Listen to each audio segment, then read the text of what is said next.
Well, every year the World Economic Forum comes up with its global risks, its annual risk report.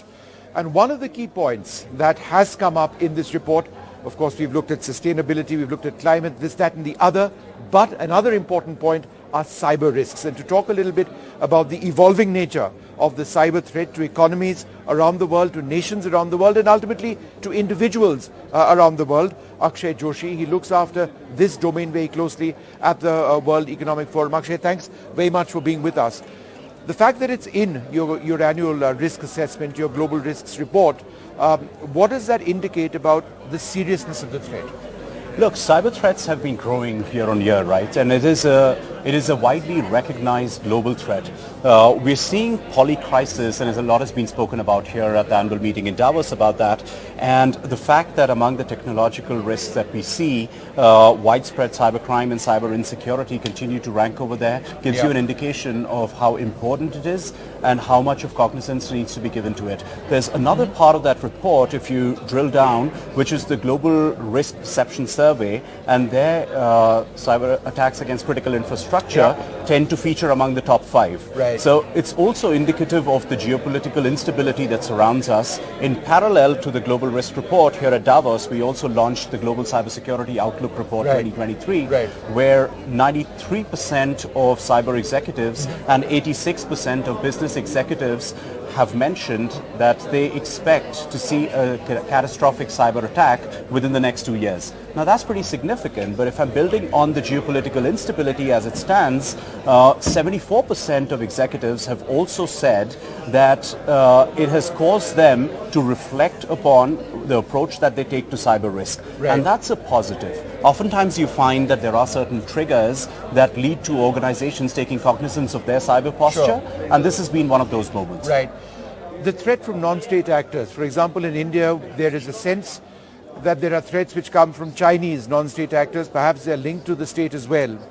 Could you tell us a little bit about that in the targeting, for example, of India's critical infrastructure?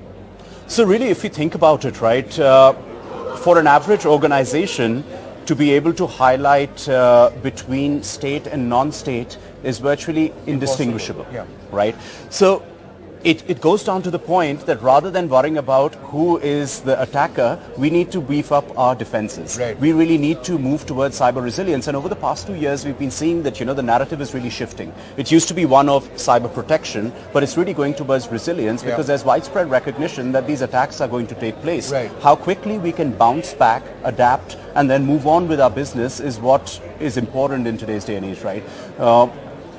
There's a murky world out there of groups and associations, whether state or non-state, who do these cyber attacks, at whose behest nobody knows, or very often we don't know. So as you try and analyze the threat that cyber threats posed around the world, what sort of progress have you managed in terms of your research into who's actually involved, whether it's in China or in Russia or in other parts of the world? So that's a really good question because at the World Economic Forum Center for Cybersecurity, we have an initiative called the Partnership Against Cybercrime. Within this initiative, what we are trying to do is we are trying to make more and more instances of collaboration between the private sector and law enforcement. And that is a very important shift. The thing is, invariably, we tend to go to law enforcement when there is bad news. But honestly, that's not the time to exchange business cards with law enforcement. You really need to involve them in the preparedness phase. How are you preparing for resilience, and how are you doing it in a multi-stakeholder setting? Within this particular initiative, also at Davos, we've launched an initiative called the Cybercrime Atlas, which is supported by organizations such as Microsoft, Fortinet, PayPal, and Santander. And really the objective is to look at open source information and try and gather and collate it so as to make more sense of the cyber criminal landscape. And this can potentially be powerful. When we discuss with law enforcement, they believe that, the insights that can be generated can really be useful as part of the broader efforts they see in terms of eventually disrupting cybercrime. And just a final question, going back to the point you mentioned earlier on, that the prospect of a real threat around the world in the next couple of years is very real. What sort of threat could that be?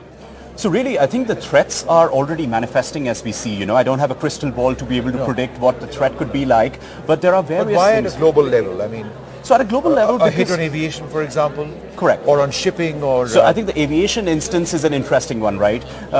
It goes... Seen exactly. What could happen. But it goes down to the point that there is so much of cognizance about cyber attacks that the moment there is an incident on infrastructure, we are starting to think about whether it is a cyber attack or not, right? So that's actually a massive step, and it goes to a fundamental problem that previously we realized that business leaders and governments were not giving it enough cognizance, but that's no longer the case. Sure. But if you're thinking about, what kind of threats we could be looking at, so for example, critical infrastructure is one of the most vulnerable, especially in times of geopolitical instability. Ransomware is definitely here to stay, and increasingly we've also been observing that attacks are looking at, they're more of wiper attacks. So essentially you come in and you disrupt the infrastructure as a whole, not so much for extortion, but just for the purpose of really sort of bringing the business down, right? And that's a growing trend as well. In all of this, I believe it's important for us to focus on resilience as a whole, right? And one of the key tenets of resilience, in my opinion, is bridging the ever-growing cyber gap, right? There's a shortage of about 3.4 million cyber executives, and I think personally that this is a massive opportunity for India, right? If we think about it, we have a young population, we have a population that has a technology bent of mind, and increasingly, we have a shortage within India as well. So think of the opportunity. If we are able to bridge that gap, if we're able to retrain and reskill our youth into taking up cybersecurity as a profession, then it can be really powerful, because in the process, not only are we going to bridge the cyber gap that exists overall in India and beef up our resilience, we are also going to be making India more attractive for organizations world over who are looking to harness that talent, and it could potentially lead to investments within the country as well. Absolutely. Lovely speaking to you. Thanks very much. Thank you very much. Thanks.